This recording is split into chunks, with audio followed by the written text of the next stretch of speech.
What is this? That's right, real cards. Actually, some of these are collector's editions, so my apologies. But a lot of them are the genuine articles. Okay, guys, I've been teasing some old school content for quite a while on the channel, and I haven't really gotten around to doing it. I've just been sort of distracted with real life, and when I've been gaming in Magic, it's really just been online Commander, the usual deal. But secretly in the background, I've actually been exploring a pretty much brand new format, and by brand new, I'd say the format harkens back to right around the beginning of the pandemic. A format that I believe was pioneered in France, although it doesn't have a name associated with France at all, unlike something like Canadian Highlander or Australian Highlander. But what it is old school Singleton with a points allowance. It's actually formally called 7-point old school Singleton, and it's actually, there's quite an active Facebook group based around the format that's been growing steadily since its inception, I think roughly 10 months ago. And I don't know if that date is exactly right, but they've been holding approximately one tournament per month, a virtual tournament, obviously. And the last event that just concluded was tournament number 9. It just moved into, they just began tournament number 10. So it's something like 9 or 10 months, so right around the beginning of the pandemic. But anyway, wanted to dive into this format because I've got a whole bunch of videos for it in the pipeline to look forward to in the next couple of weeks. And I felt that sort of giving a brief synopsis, or as brief as I can be, synopsis and introduction of the 7-point old school Singleton format that I was capable of doing would be in order. So I don't know how many of the people watching this have ever played the format Canadian Highlander, but Canadian Highlander is essentially a vintage format, but it has a points list allowing anyone building decks in the format to allocate up to, or to budget up to 10 points worth of cards in their deck. And along those lines, the format, which is actually quite heavily curated, it has, I think, a number of different people who actually are on the rules committee, and they update the rules pretty frequently. But basically, they are constantly adjusting their points list and bumping some cards up, some cards down. It's quite fluid, which makes it quite an interesting and dynamic format. But the way that it works is you get a 10-point allowance. I've actually done a few videos for it on the channel, actually, maybe roughly a year ago or so when I was really interested in it. But anyway, you get a 10-point allowance, and the most expensive cards in the format cost 7 of your 10 points. And some cost 6, some cost 5, and all the way down to 1. And then, of course, the bulk of the cards in the format cost 0. But when you're building a deck, you have a budget of up to 10 points. You don't have to spend 10 points, but you can't spend more than 10 through your whole deck. And 7-point old school Singleton is very similar to Canadian Highlander in that regard. It's a Singleton format, obviously, because it's, Singleton. And unlike Canadian Highlander, it has a 7-point allowance instead of 10. And I think probably the advantage of the 7-point allowance is that it gives, it just makes it probably a little bit easier to construct decks. It probably also means that it's a little easier to figure out the points list. You don't really have to figure out everything above 4 the way that you do in Canadian Highlander, but sort of the goal of having a 4-point threshold for budget and 7-point allowance overall is that there's a few cards that are deemed too strong to have 2 of them in your deck. So without further ado, I'm going to actually dive into the points list for the format. So keep in mind you have a 7-point budget total, and for ease of reference, I made these little handy cards. These are my special effects. So let's start with the 4-point cards. I think that anybody that's familiar with vintage would probably be able to guess most of them. Okay, so at 4 points, we have the perennial Ancestral Recall, second only to the Black Lotus in power, although because of the Singleton format, I have a lot to say about the individual power level of these cards in a Singleton format. Next to Lotus, of course, everybody's favorite, Library of Alexandria, hated and beloved across the world. And then finally, interestingly enough, not Moxes, we have the Sol Ring, which anybody who's played Commander, of course, can attest to the power level of this card. And I think this card is actually rightfully placed at 4, given how utterly insane having 2 additional mana is in a format that just doesn't have a lot of fast mana outside of green. Ancestral Recall at 4 is probably correct, given the fact that it can slot into decks with a fair amount of cheap early plays, blue-green, probably red-green, blue-red, possibly blue-white, weenie of something like that. Black Lotus, I'm not entirely convinced the card honestly belongs at 4, primarily because one of the biggest problems that Black Lotus has in all formats outside of a format like Commander is that you don't always have anything to do with Black Lotus. And if you draw Black Lotus mid to late game, it's not really that impactful. Obviously, it can juice up X spells, but a fair number of the X spells are also on the points list, the good ones, in particular, Mind Twist and Brain Geyser. So that dilutes the power of Black Lotus quite a bit. Library of Alexandria, totally insane card, and by nature of the format, everybody's restricted to a single strip mine. So it has the same sort of problem that exists in Swedish, but with a lack of fast mana, the card is actually not as powerful and impressive as you'd think it would be. And I think of all four of these, honestly, the only one that's, in my opinion, just automatically worth 4 would probably be Sol Ring, just because it's so universally powerful with just about any strategy. Although, as you'll see, there are some decks that probably don't want it. Moving down to 3, we've got the dynamic duo of Mind Twist and Demonic Tutor. And it's interesting, I think Tutor is probably worth 3, just given how universally strong it is, although black is definitely one of the weakest colors in the format. Mind Twist, I'm kind of on the fence about. Obviously, I have a love-hate relationship with this card too, and it is brutally strong and effective when drawn early. But the problem is in this format, you don't really have a lot of fast mana.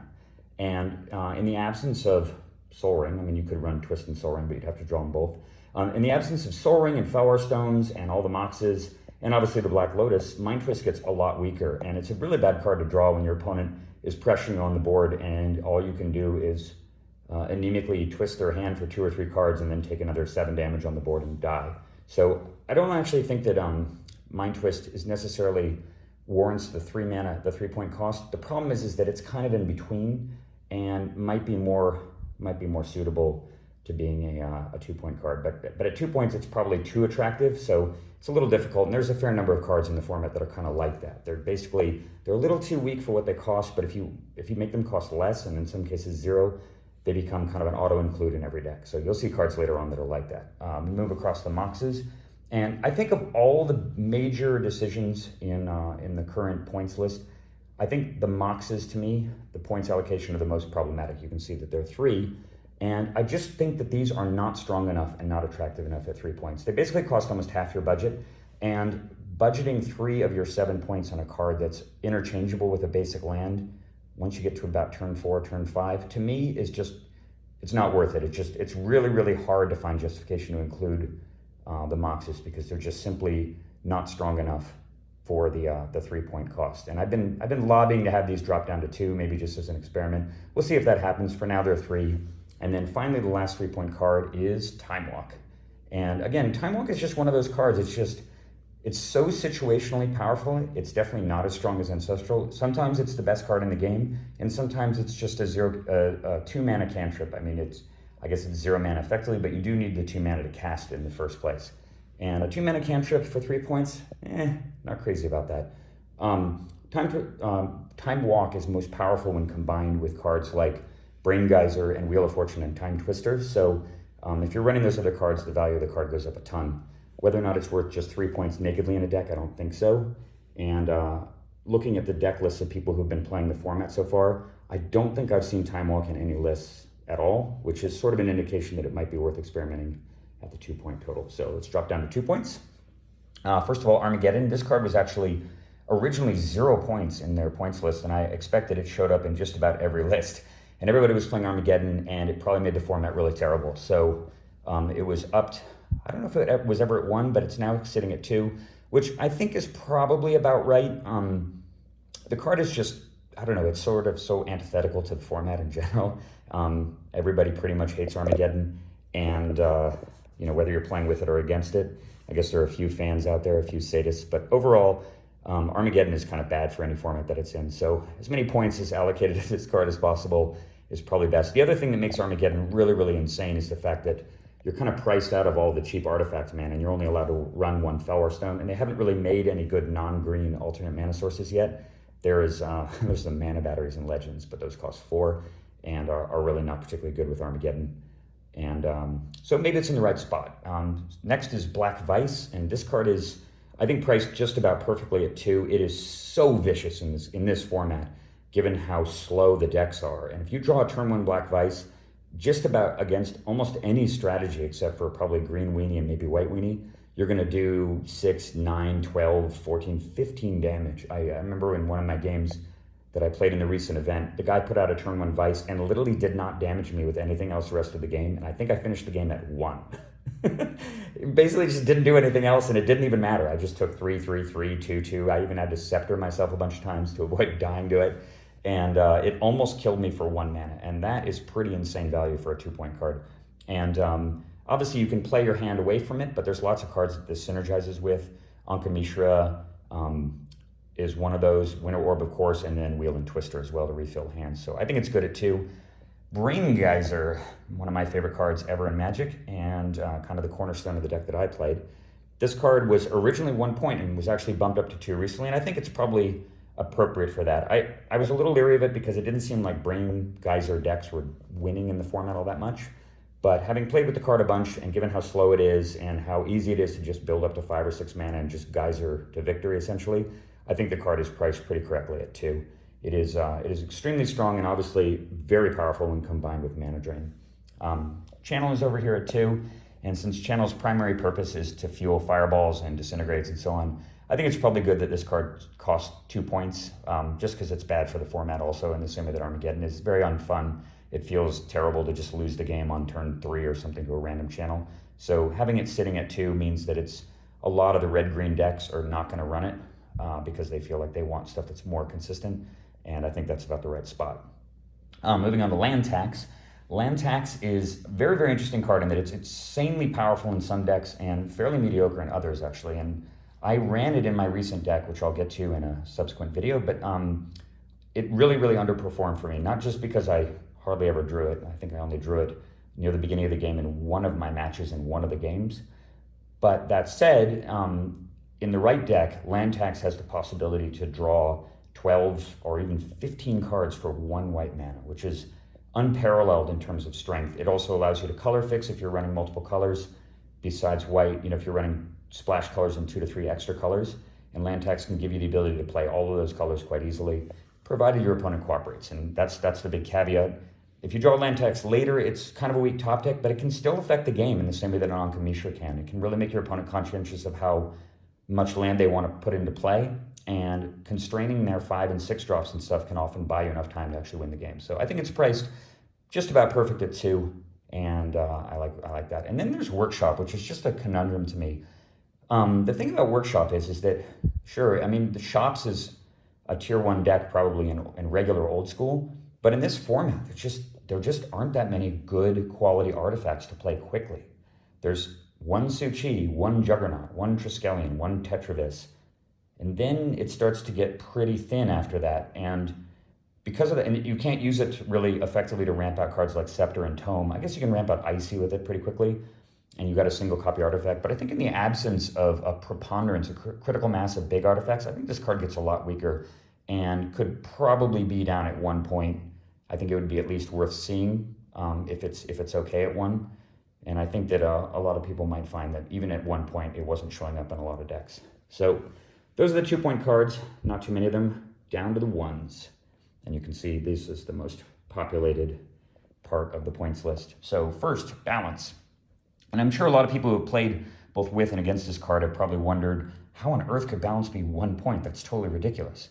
But the thing is, in the absence of fast mana, which is all up there, it's just really, really hard to use Balance in an abusive way. And in fact, most of the way that you wind up using Balance is kind of what it was intended for. When you're really, really far behind, your opponent overextends, and you're able to balance and destroy a few of their lands and their creatures, and sometimes at the cost of a few cards in your hand. But Balance is just a lot harder to really utilize in a way that allows you to leverage it into card advantage if you are winning the game. And it's so different from playing it in old school Singleton, or in regular old school. I run it in the deck, of course, and that's because I'm running 3 Fellwar Stones, the Mock set, Soul Ring Lotus, 3 Jam-Day Tomes, and multiple enchantments as well, just tons of things that aren't affected by it.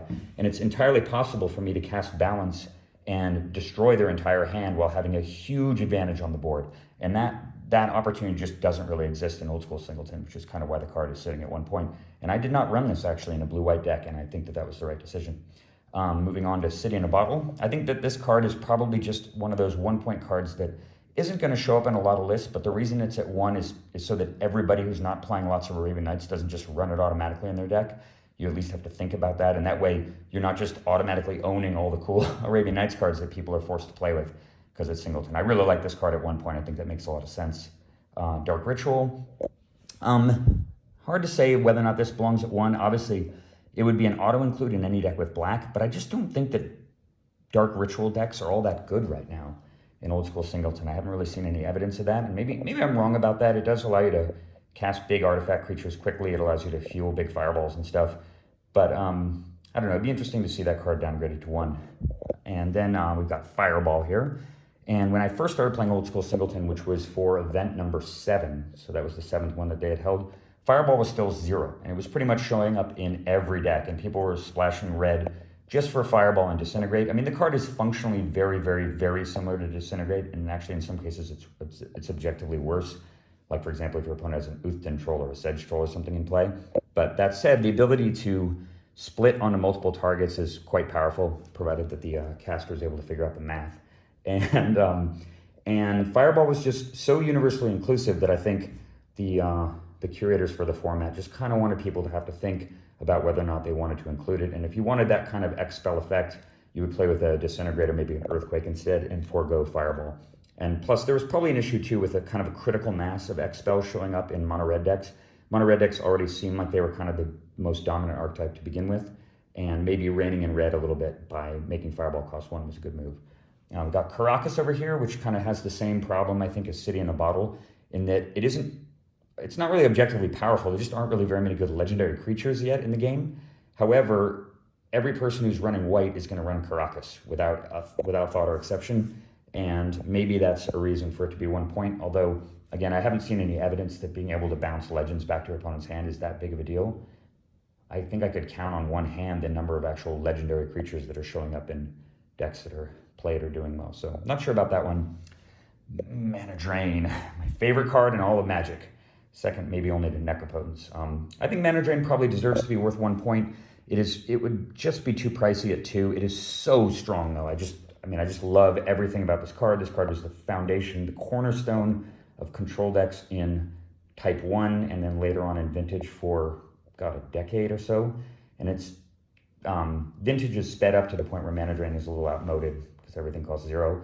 But there was a time when Mana Drain was unrestricted and ran roughshod over what was then called Type 1 format. And I love the card. It is so powerful. It allows a control deck to just take a proactive stance to drain something big, untap into a big creature or a Brain Geyser, or cast an artifact for free and defend it. Just such an amazing card. I absolutely love it, and is 1 point. Mana Vault's also 1. This is a card that's not showing up in a ton of lists, but I think it's very underrated actually in old school Singleton, mainly because I think people are just leery of the damage. But the extra 3 mana that it gives you can often mitigate way more than the damage that the Vault might do to you in the form of being able to play something big and defensive early.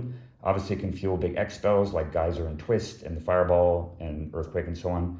And I'm surprised this card isn't played more, but I think it's right at 1 point. Maze of Ith, I think, was made 1 point after a little while. I don't know how long it's been that, but I do think that Maze of Ith is probably correct at 1 point, because again, it's the kind of card that would just show up in every deck list just about if it costs 0. Moving on over here, I've got Mighty Moat. Yes, the main defensive weapon of my old control deck that's been replaced by Abyss in modern designs, but it definitely has a huge place in 7-point Singleton. The format is filled with ground creatures and does not have a lot of enchantment kill, and that makes this card just supremely powerful if you're playing with a mainly flying-based strategy, as most decks are actually that are control-oriented. Almost all the best creatures are actually flyers anyway, so Moat just synergizes incredibly well with them, and I think is priced just perfectly at 1. Over here is Recall, which is another card from the deck. I ran this in my control deck as well. And Recall is incredible. This card is so good in a Singleton format. It is just ridiculous because normally whenever you're playing with a regular Singleton deck, whenever you cast anything, you have to decide whether or not it's worth using that effect because you only get 1 shot with it. So if you've got a Swords of Plowshares, do you Plowshare their little 1/1 or their 2/1 or something early in the game? Or do you save it for something bigger? And if you've got Recall in your deck, you know that if you get into that sort of mid to late game situation, you can recall later and get back some of these critical tools, including some of your bigger creatures, some of your key artifacts, things like Moat, for example, and so on. Just having the card in your deck completely changes the way that you can approach the game, and I think is nearly an auto-include for any type of control strategy. Really, really good card, and very, very nicely costed at 1. Regrowth is here. I think, again, this is probably correct. Green has been, I think, underperforming a little bit, and there might be some adjustment possibly in some of the green spells to make green a little stronger. That's one really nice thing about the old school Singleton format in general, is that you can actually kind of handicap the colors if you want to by adjusting the points. So if a particular color is underrepresented, well, you can just make some of the spells cost less. And if you do that, then they're going to show up more, and it's going to make that color better as a result. And maybe regrowth is too high at one point, because green is a little bit underplayed, but it's obviously a very, very powerful effect, and quite splashable too if you are splashing a little bit of green. Sylvan Library, really, really love this card. Obviously, it is incredibly powerful and flexible. Its real power comes down to whether or not your opponent is actually able to damage you directly. So if your opponent's playing a very sort of control-oriented strategy with creatures, you can Sylvan probably for at least 3 cards safely. If your opponent's playing aggro, well, then it's not going to be as good. It's going to be kind of Divining Top-like. But either way, for 2 mana, it is definitely one of the powerhouses in the color green for pretty much from this entire era, and I think it is definitely a good choice at 1. Over here is the Abyss, and I think probably, my feeling is that the Abyss probably shouldn't be 1 point. The problem is that while it is a very nasty and oppressive card, it doesn't really have a niche in the format, because unlike in regular old school, I'm going to try to get the glare fixed on that. Unlike in regular old school, where you can just win the game with factories and maybe a random stray fireball, in old school Singleton, if you're playing control, you're going to have to play with creatures, and you're going to have to play with a lot of them, actually, because your creatures are your defense. And since the amount of actually quality artifact creatures that block is like 1, I think it's just the Dancing Scimitar. You're certainly not going to be blocking with Juggernaut, and something like Su-Chi, well, it is a 4/4 for 4. It deals 4 damage to you if they kill it, and that's just a huge liability. So there just aren't a lot of good defensive creatures. You only have 1 factory, and it's just really, really hard to take advantage of Abyss in the same way that you can in regular old school. So for that reason alone, I think the card is probably overcosted at 1. I haven't seen it in any lists. I mean, obviously, I've only been playing the format for a couple of months, but yeah, my instincts just sort of say that this card probably should go down to 0 just to see if people will play it. Next to that, we've got the perennial draw 7s, Twister and Wheel. Both of them at 1, I think, is just about perfect. Red decks need a way to refill their hand and a way to draw cards, and Wheel of Fortune provides that. Time Twister, obviously, is just extra gravy on top of blue. In the absence of lots of fast mana, Time Twister gets a lot weaker, so that makes it a much more balanced card, I think, and the same is true for Wheel, although Wheel's in the burn you to death colors, so it's probably more powerful. But I think they're both right at 1.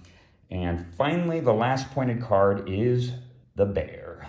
One of my favorite cards from Commander, the Mighty Winter Orb, which is definitely worth points, or definitely should be worth points, again, given the problem with all the fast mana being so expensive.